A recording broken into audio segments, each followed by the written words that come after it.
ഇന്ന് എന്താണ് നമ്മൾ ചെയ്യാൻ പോകണമെന്ന് വെച്ച് കഴിഞ്ഞാൽ നമ്മുടെ ചെറിയ 2 പിങ്ക് ജയന്റ് ഗോരാമികളുടെ ഹെൽത്ത് ഒന്ന് ചെക്ക് ചെയ്യാൻ പോവുകയാണ്. മുമ്പ് നമ്മളൊരു ഹെൽത്ത് അപ്ഡേറ്റ് വീഡിയോ ചെയ്തിട്ടുണ്ടായിരുന്നു. അതിനകത്ത് ഒരെണ്ണം ഫുള്ളായിട്ട് റിക്കവർ ആയിട്ടുണ്ടായിരുന്നു, ഒരെണ്ണം റിക്കവർ ആയിട്ടുണ്ടായിരുന്നില്ല. അപ്പോൾ എന്തായാലും നമുക്കൊന്ന് ചെക്ക് ചെയ്ത് നോക്കാം. ഇന്ന് നമ്മൾ ഈ കാണുന്ന എല്ലാ ടബുകളിലും ബക്കറ്റുകളിലൊക്കെ ഒരു 25% വാട്ടർ ചേഞ്ച് ചെയ്ത് കൊടുത്തിട്ടുണ്ടായിരുന്നു. അടിഭാഗമൊക്കെ നല്ല രീതിയിൽ ക്ലീൻ ആക്കി കൊടുത്തിട്ടുണ്ടായിരുന്നു. ആ സമയത്ത് ഈ 2 പോട്ടുകളിൽ നമ്മൾ വാട്ടർ ചേഞ്ച് ചെയ്തിട്ടുണ്ടായിരുന്നു. അപ്പോഴാണ് നമ്മൾ ശ്രദ്ധിച്ചത് നമ്മുടെ രണ്ടാമത്തെ ചെറിയ പിങ്ക് ജയന്റ് ഗോരാമിയും റിക്കവർ ആയിട്ട് വരുന്നുണ്ട്. അപ്പോൾ എന്താണ് ഇവർക്ക് സംഭവിച്ചതെന്ന് വെച്ച് കഴിഞ്ഞാൽ നമ്മൾ ഇവരെ കുറച്ച് നാൾ ഇൻഡോർ വെച്ച സമയത്ത് ഇവർക്ക് സ്ട്രെസ് വന്നിട്ട് ഇവർക്ക് സ്വിം ബ്ലാഡറിൻ്റെ ഒരു ചെറിയ പ്രോബ്ലം വന്നിട്ടുണ്ടായിരുന്നു. അതായത് ഇവർക്ക് പ്രോപ്പറായിട്ട് ഫ്ലോട്ട് ചെയ്ത് നിൽക്കാനായിട്ട് പറ്റില്ല. അതായത് ഫ്ലോട്ട് ചെയ്ത് നിൽക്കുമ്പോൾ ഇവർക്ക് ടെയിലിൻ്റെ സപ്പോർട്ട് വേണം. നല്ല രീതിയിൽ ടെയിൽ വേവ് കഴിച്ചിട്ട് വേണം ഫ്ലോട്ട് ചെയ്ത് നിൽക്കാനായിട്ട്. സാധാരണ ഈ ഒരു സ്വിം ബ്ലാഡർ ഇഷ്യൂ വരുന്നത് ഇവർക്ക് സീരിയസ് ആയിട്ടുള്ള സ്ട്രെസ് കാര്യങ്ങളൊക്കെ വരുമ്പോഴാണ്. ചില സമയത്ത് നമ്മൾ ഓവർ ഫീഡിംഗ് ഒക്കെ ചെയ്ത് ഡൈജസ്റ്റീവ് പ്രോബ്ലം വരുമ്പോൾ ഇത് സ്വിം ബ്ലാഡറിനെ ബാധിക്കാറുണ്ട്. ഈ ഒരു സംഭവം വരുന്നത് ടെമ്പററി ആയിട്ടാണ്. ഇവരുടെ സ്ട്രെസ് കാര്യങ്ങളെല്ലാം മാറിക്കഴിയുമ്പോൾ ഇവർ ഫുള്ളായിട്ട് റിക്കവർ ആവാറുണ്ട്.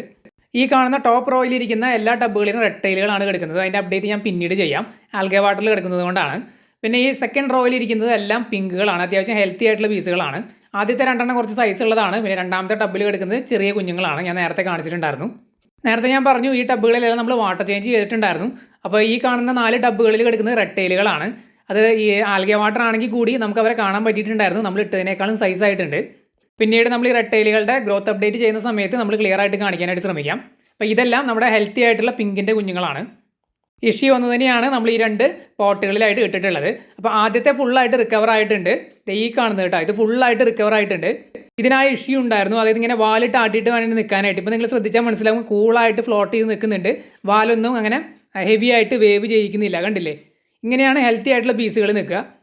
നേരത്തെ പറഞ്ഞതുപോലെ സ്ട്രെസ്സൊക്കെ വല്ലാതെ വന്നു കഴിഞ്ഞ് കഴിഞ്ഞാൽ ഈ ഒരു സ്വിം ബ്ലാഡറിനെ ബാധിച്ചു കഴിഞ്ഞാൽ അവർക്ക് പ്രോപ്പറായിട്ട് ഇതുപോലെ ഫ്ലോട്ട് ചെയ്ത് നിൽക്കാനായിട്ട് പറ്റില്ല. ഇവരുടെ വാലുണ്ടല്ലോ, അത് നല്ല രീതിയിൽ അവരിങ്ങനെ വേവ് ചെയ്യിക്കും കണ്ടിന്യൂസ് ആയിട്ട്.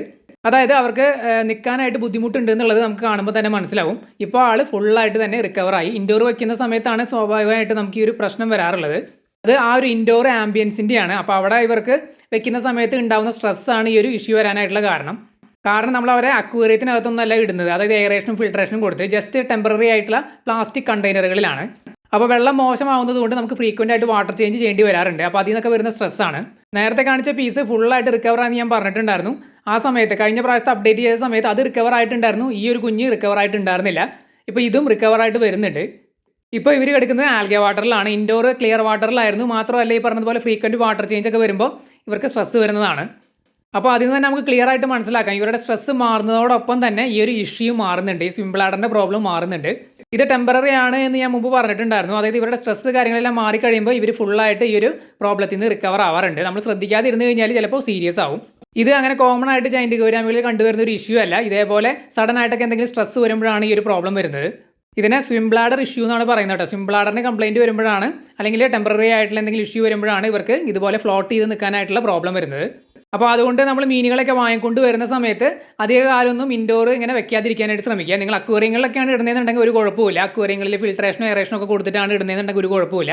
അല്ലാതെ നമ്മൾ ടെമ്പററി കണ്ടെയ്നറുകളിൽ സൂക്ഷിക്കുകയാണെന്നുണ്ടെങ്കിൽ നമ്മൾ തീറ്റയ്ക്ക് ഇട്ട് കൊടുക്കുമ്പോൾ വെള്ളം പെട്ടെന്ന് മോശമാവും. അപ്പോൾ നമുക്ക് ഫ്രീക്വൻ്റ് ആയിട്ട് വാട്ടർ ചേഞ്ച് കൊടുക്കേണ്ടി വരും. അങ്ങനെയൊക്കെ ഫ്രീക്വൻറ്റ് വാട്ടർ ചേഞ്ച് ഒക്കെ കൊടുക്കുമ്പോൾ വരുന്ന സ്ട്രെസ്സിലാണ് ഇത് ഉണ്ടാവുന്നത്. അതുകൊണ്ട് ഇവരെ നമ്മൾ വാങ്ങിക്കൊണ്ട് വന്നിട്ട് ഇൻഡോർ വെക്കാനായിട്ട് പ്ലാൻ ചെയ്യുന്നുണ്ടെന്നുണ്ടെങ്കിൽ, അത് അക്വേറിയത്തിലല്ലാതെ നിങ്ങൾക്ക് ഭാവിയിൽ വേറൊരു ടാങ്കിലേക്ക് മാറ്റാനായിട്ട് പ്ലാൻ ചെയ്യുന്നുണ്ട്, അതുവരെ ഒരാഴ്ചയ്ക്ക് 2 ആഴ്ചയ്ക്കൊക്കെ നിങ്ങൾ ഇൻഡോർ വയ്ക്കാൻ പ്ലാൻ ചെയ്യുന്നുണ്ട് എന്നുണ്ടെങ്കിൽ കുറച്ച് വലിയ സൈസ് കണ്ടെയ്നറിൽ എയറേഷനൊക്കെ സെറ്റ് ചെയ്തിട്ട് കൊടുക്കുന്നതായിരിക്കും നല്ലത്. അല്ലാതെ നമ്മൾ കുറച്ച് ചെറിയ കണ്ടെയ്നറിലൊക്കെ ഇട്ട് വയ്ക്കുകയാണെന്നുണ്ടെങ്കിൽ ഈ പറഞ്ഞതുപോലെ പെട്ടെന്ന് വെള്ളം മോശമായിട്ട് നമുക്ക് ഫ്രീക്വൻ്റ് ആയിട്ട് വാട്ടർ ചേഞ്ച് ചെയ്യേണ്ടി വരും. അപ്പോൾ അത്തരം സാഹചര്യങ്ങളിലാണ് ഇവർക്ക് ഈ ഒരു സ്ട്രെസ് വരുന്നത്. നമ്മൾ എന്തുകൊണ്ടാണ് കുറച്ച് അധികം നാൾ ഇൻഡോർ വെച്ചതെന്ന് വെച്ച് കഴിഞ്ഞാൽ ടെമ്പററി ആയിട്ട് വെച്ചതാണ്. കാരണം നമുക്ക് കുറച്ച് സ്പേസ് കാര്യങ്ങളൊക്കെ അഡ്ജസ്റ്റ് ചെയ്യേണ്ടി വന്നിരുന്നു. അതായത് കുറച്ച് ടബുകളൊക്കെ കാലിയാക്കിയിട്ട് കുറച്ച് മീനുകളെ നമ്മുടെ മറ്റ് ഔട്ട്ഡോർ ടാങ്കിലേക്കൊക്കെ ഷിഫ്റ്റ് ചെയ്യേണ്ടി വന്നിരുന്നു. അപ്പോൾ കുറച്ച് പണിയുണ്ടായിരുന്നു. അപ്പോൾ ആ ഒരു സമയത്ത് 2 ആഴ്ചയ്ക്ക് വേണ്ടിയിട്ടാണ് നമ്മൾ ഇൻഡോർ വെച്ചത്. അപ്പോൾ ഇൻഡോർ വെച്ച സമയത്ത് നമ്മൾ എയറേഷനും ഫിൽട്രേഷനും ഒന്നും കൊടുത്തിട്ടുണ്ടായിരുന്നില്ല. കുറച്ച് ചെറിയ കണ്ടെയ്നറുകളിലായിരുന്നു ഇട്ടിട്ടുണ്ടായിരുന്നത്. അപ്പോൾ ഇത്തരം സാഹചര്യങ്ങളിൽ നമ്മൾ കുറച്ച് അധികം നാളൊക്കെ വെക്കുമ്പോഴാണ് ഈ ഒരു സ്ട്രെസ് വരുന്നത്. 2-3 ദിവസത്തേക്കൊക്കെ ആണെങ്കിൽ കുഴപ്പമൊന്നുമില്ല. പക്ഷേ ഈ പറഞ്ഞ പോലെ 2 ആഴ്ചയൊക്കെ നമ്മൾ ഈ ഒരു സിറ്റുവേഷനിൽ വെക്കുകയാണെന്നുണ്ടെങ്കിൽ ചിലപ്പോൾ പണി കിട്ടാൻ സാധ്യതയുണ്ട്. അതുകൊണ്ട് നമ്മൾ എത്രയും പെട്ടെന്ന് തന്നെ നല്ലൊരു ആംബിയൻസ് അല്ലെങ്കിൽ നല്ലൊരു ടാങ്ക് സെറ്റ് ചെയ്തിട്ട് അതിലേക്ക് ഷിഫ്റ്റ് ചെയ്യുന്നതാണ് നല്ലത്. അങ്ങനെ നമ്മൾ എല്ലാവരെയും ഔട്ട്ഡോർ മാറ്റി. കുറേ എണ്ണത്തിനൊക്കെ നേരത്തെ കാണിച്ച ടബുകളിലാണ് ഇട്ടിട്ടുള്ളത്. കുറേ എണ്ണമൊക്കെ 50 ലിറ്ററിൻ്റെ ബക്കറ്റുകളിൽ കിടക്കുന്നുണ്ട്. ഇവർ 2 പേര് മാത്രമാണ് ഈ ചെറിയ പോട്ടുകളിൽ കിടക്കുന്നത്. കാരണം ഇവർക്ക് ആ ഇഷ്യൂ ഉള്ളത് കൊണ്ടാണ് നമ്മൾ പോട്ടിലിട്ടത്. കാരണം എന്തെങ്കിലും ട്രീറ്റ്മെൻറ്റ് ഒക്കെ കൊടുക്കണമെന്നുണ്ടെങ്കിൽ അത്യാവശ്യം വരികയാണെന്നുണ്ടെങ്കിൽ ചെറിയ പോട്ടാണ് നല്ലത്. റിക്കവർ ആയതിനു ശേഷം നമ്മൾ നേരത്തെ കാണിച്ച പോലുള്ള ടബ്ബുകളിലേക്ക് മാറ്റാനാണ് പ്ലാൻ ചെയ്തിട്ടുള്ളത്. അപ്പോൾ ഒരാൾ എന്തായാലും ഫുള്ളായിട്ട് റിക്കവർ ആയിട്ടുണ്ട്, രണ്ടാമത്തെ ആൾ ഓൾമോസ്റ്റ് റിക്കവർ ആയിട്ടുണ്ട്. എനിക്ക് തോന്നുന്നു ഒരാഴ്ച 2 ആഴ്ചയ്ക്ക് കഴിയുമ്പോൾ രണ്ടാമത്തെ ആളും ഫുള്ളായിട്ട് റിക്കവർ ആവും. അപ്പോൾ അത് കഴിഞ്ഞ് കഴിഞ്ഞാൽ നമ്മൾ രണ്ടുപേരെയും ഇതുപോലുള്ള ടബ്ബുകളിലേക്ക് ഷിഫ്റ്റ് ചെയ്യാനാണ് പ്ലാൻ ചെയ്തിട്ടുള്ളത്. അപ്പോൾ ആ 2 ബോട്ടുകളിൽ നിങ്ങൾ ശ്രദ്ധിച്ചിട്ടുണ്ടാവും, അതിനകത്ത് ആൽഗെ വാട്ടറാണ് നമ്മൾ മെയിൻറ്റെയിൻ ചെയ്യുന്നത്. അതുപോലെ തന്നെ ഡയറ്റ്, ഫുഡ് കാര്യങ്ങളെല്ലാം കറക്റ്റായിട്ട് തന്നെ നമ്മൾ അവർക്ക് കൊടുക്കുന്നുണ്ടായിരുന്നു. അതുപോലെ തന്നെ വീക്കിലി 25% വാട്ടർ ചേഞ്ച്, അടിഭാഗം ക്ലീൻ ചെയ്യുക, ഇത്തരം കാര്യങ്ങളൊക്കെ നമ്മൾ റുട്ടീനായിട്ട് ചെയ്യാൻ തുടങ്ങി കഴിഞ്ഞപ്പോൾ രണ്ടുപേരും റിക്കവറായിട്ട് വരാൻ തുടങ്ങി. ബേസിക്കലി എന്താണ് സംഭവിക്കണമെന്ന് വെച്ച് കഴിഞ്ഞാൽ അവരുടെ സ്ട്രെസ്സ് കംപ്ലീറ്റ് ആയിട്ട് മാറുകയാണ് ചെയ്യുന്നത്. അപ്പോഴാണ് അവർ റിക്കവറായിട്ട് വരുന്നത്.